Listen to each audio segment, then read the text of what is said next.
Hello. Hello. Hello, ma'am. Good Hello, ma'am. morning. Good morning, FIB students. Good morning. Good Okay. morning, Good ma'am. morning. Good morning. So shall we start? Shall we Yes. start? Okay. Yes, Which ma'am. was the last point Yes, in the last week? Which was the last point in the last week?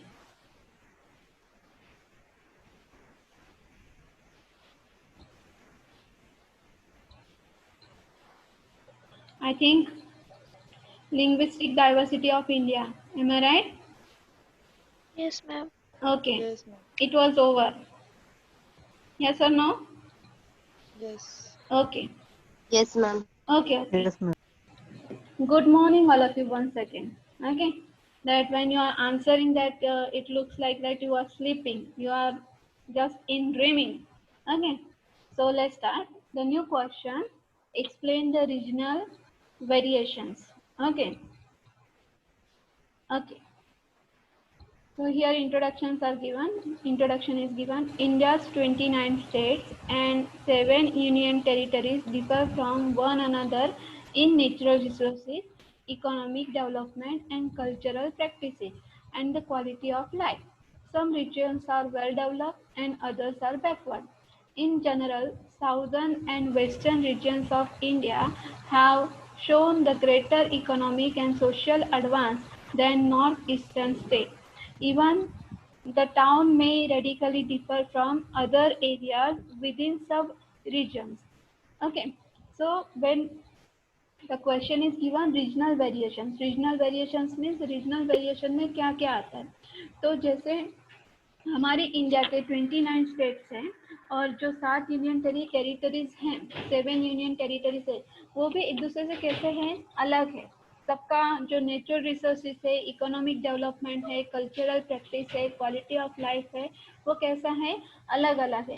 जैसे हमारे हाथ की 5 उंगलियां एक जैसी दिखती है क्या, एक जैसी है क्या, नहीं, नहीं, no, एक ma'am. छोटी एक बड़ी, एक छोटी एक बड़ी, या नॉट इक्वल। ओके, तो सभी इसी तरह, जैसे एक इंडिविजुअल से डिफरेंट होता है, that one individual is different from another, the same way the regions are also differ from other regions. Okay, when when we go for, or when we look after that regions variations, at that time some regions are too much developed, very much developed, and others are so much backward.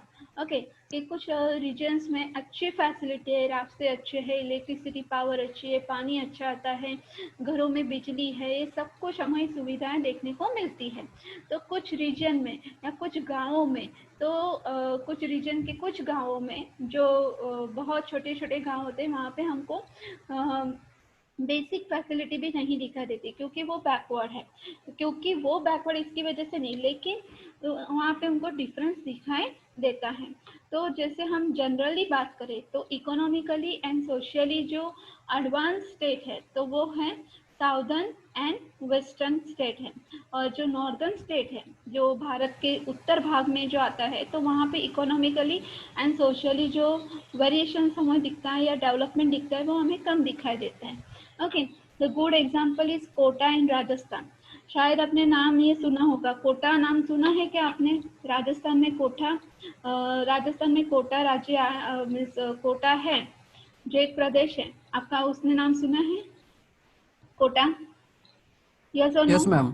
Okay, तो वहाँ Yes, पे ma'am. उसकी खासियत क्या है, कि वहाँ पे उसकी विशेषताएं क्या है? Kota has become very highly prosperous place due to the coaching classes. तो कोटा उसके हिसाब, किस हिसाब से जाना चाहता है, तो वहाँ पे कोचिंग क्लासेस, कि जैसे फॉर एग्जांपल अगर आप डांसिंग शो वगैरह देखते हैं, तो वहाँ पे भी आपको दिखाई देगा कि बड़े छोटे छोटे गाँव में से लोग वहाँ पे आते हैं। यस और नो? छोटे छोटे गाँव में से आते हैं ना? यस और नो? Yes. हाँ, Yes, तो वहाँ ma'am. पे हमको जो कोटा है उसकी जो कोचिंग क्लासेस है, means different kind of coaching classes, okay, not only about the studies but different kind of coaching classes are available, and for that Kota is prosperous place. So do you understand this point properly, all of you? Do you understand? Hello? Hello? Yes, ma'am. Do you understand? Reply fast. Yes, ma'am. Okay. Yes, ma'am. Yes, ma'am. The main regional variations features are as follow. ये important है. तो regional features जैसे regional variation आप लिखते हैं, question पूछा गया है तो उसमें आपके बुक में कि आपके शायद जो बुक आया होगा तो उसमें शायद आपको 6 या 7 ही पॉइंट मिलेंगे. यहाँ पे मैंने बहुत सारे पॉइंट लिखे हैं और वो भी डिटेल में लिखे. तो अभी हम one by one we will see all the points into the detail. यहाँ पे देखिए, the first is natural resources. The different regions are endowed with different natural resources.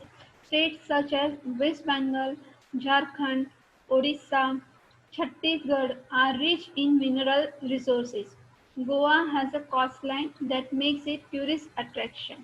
Okay, तो नेचुरल रिसोर्सेज में क्या आता है? तो नेचुरल रिसोर्सेज में जो नेचर से जुड़ा हुआ है कि मिनरल्स है, फिर है टूरिस्ट प्लेस है, या फिर कॉस्टलाइन एरिया है, या जहाँ पे आपको जाना पसंद होता है. नेचुरल रिसोर्स में उसमें क्या आता है? तो यहाँ पे कुछ एग्जांपल दिए गए हैं कि नेचुरल रिसोर्सेज में जो स्टेट के नाम दिए गए हैं, वेस्ट बंगाल, उड़ीसा, झारखंड, छत्तीसगढ़, यहाँ पे हमको मिनरल रिसोर्सेज ज़्यादा मिलते हैं. ओके, और गोवा का जो नेचुरल रिसोर्सेज है तो वहाँ का कॉस्ट लाइन, तो गोवा उसके बीच के कारण फेमस है. तो वहाँ पे टूरिस्ट अट्रैक्ट होते हैं. ओके, क्योंकि जो यहाँ पे है, जो गोवा के पास है, वो उस ऊपरी भाग या उत्तर भारत में नहीं है. जो उत्तर भारत में है वो दक्षिण भारत में नहीं है. Punjab and Haryana have the better irrigation facilities. Irrigation means सिंचन पद्धति जो हम इसको बोलते हैं, वहाँ पे खेती बाड़ी के लिए जो इरिगेशन सिस्टम है वो बहुत ही अच्छी है, जहाँ पे गेहूँ ज़्यादा पिकते हैं. Okay, on the other hand Bihar, Madhya Pradesh, Rajasthan and Uttar Pradesh are poor in natural resources.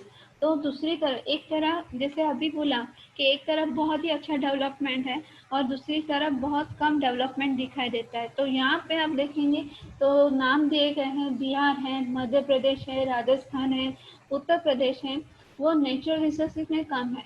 तो Rajasthan is also famous for tourist place, कि टूरिस्ट वहाँ पे घूमने जाते हैं. लेकिन जब हम नेचुरल रिसोर्स की बात करते हैं कि for example forest area, coast line और सब कुछ, क्योंकि राजस्थान एक सूखा देश है, सॉरी, राजस्थान एक सूखा राज्य है जहाँ पे अनाज कम उगता है. तो इसकी वजह से वहाँ पे आपको हवेली वगैरह या बड़े बड़े प्लेसेस जो राजा महाराजाओं के टाइम में थे वो आपको वहाँ पे ज़्यादा दिखाई देगा. तो वो टूरिस्ट प्लेस के लिए ठीक है. लेकिन जब हम नेचुरल रिसोर्स की बात करते हैं तो राजस्थान, बिहार, मध्य प्रदेश वो थोड़ा सा बैकवर्ड है. तो समझ में आया? Do you understand this point properly all of you? Yes, ma'am. Do you Yes, ma'am. Understand? Okay. Yes.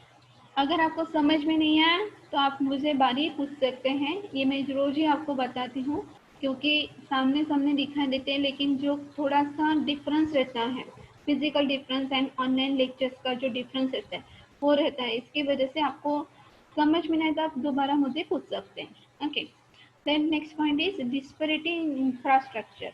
तो डिस्पैरिटी हमें अब कहाँ पर लड़के दिखा है? नहीं join होते, लड़के दिख रही नहीं मेरे को, सब लड़कियां ही है. 1 2 3 4 हेलो, अपना ऑडियो म्यूट कीजिए प्लीज. 7 लड़के. अरे वो हेलो, अपना ऑडियो म्यूट कीजिए प्लीज. आपको नहीं रहना है, लेक्चर नहीं अटेंड कर रहे हैं, आप लीव कर सकते हैं, मुझे कुछ भी प्रॉब्लम नहीं. Okay, disparity in infrastructure. तो इंफ्रास्ट्रक्चर की जब हम बात करते हैं तो infrastructure consist of such things as roads, electricity, transportation and banking. Goa has the best infrastructure. Next come to Himachal Pradesh, followed by Kerala and Punjab. On the other hand, Jharkhand, Bihar, Assam has a less infrastructure. Okay, तो infrastructure मतलब क्या? तो infrastructure means only buildings नहीं, तो building से related means for example other resource की बात करें या अदर फैसिलिटीज़ की बात करें तो वहाँ पे रोड्स आते हैं, इलेक्ट्रिसिटी आती है, ट्रांसपोर्टेशन जहाँ पे अच्छा हो, बैंकिंग जहाँ पे अच्छा हो, तो उसको हम इंफ्रास्ट्रक्चर बोलते हैं. तो गोवा में सबसे ज़्यादा अच्छा इंफ्रास्ट्रक्चर है और उसके बाद आता है हिमाचल प्रदेश. और उसके बाद आता है Kerala and Punjab. Okay, these are the states have good infrastructure or base infrastructure. When we are talking about on the other hand, the states have less infrastructure, they are Jharkhand, Bihar and Assam. Do you understand? Do you understand this point properly? Ma'am ma'am ma'am फिर से एक बार बताइए ना please. Okay. Disparity means क्या? Difference. Disparity मतलब क्या? Disparity मतलब क्या?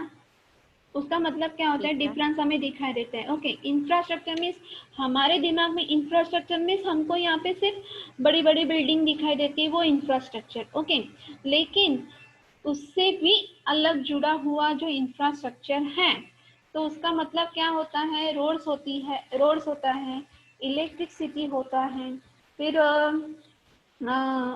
इलेक्ट्रिसिटी होता है, फिर होता है ट्रांसपोर्टेशन कैसा है, फिर कैसा है बैंकिंग कैसी है, वहाँ पे फैसिलिटीज कैसी है। तो यहाँ पे उसको हम बोलते हैं इंफ्रास्ट्रक्चर। गोवा में सबसे ज़्यादा अच्छा इंफ्रास्ट्रक्चर है। तो गोवा में फॉर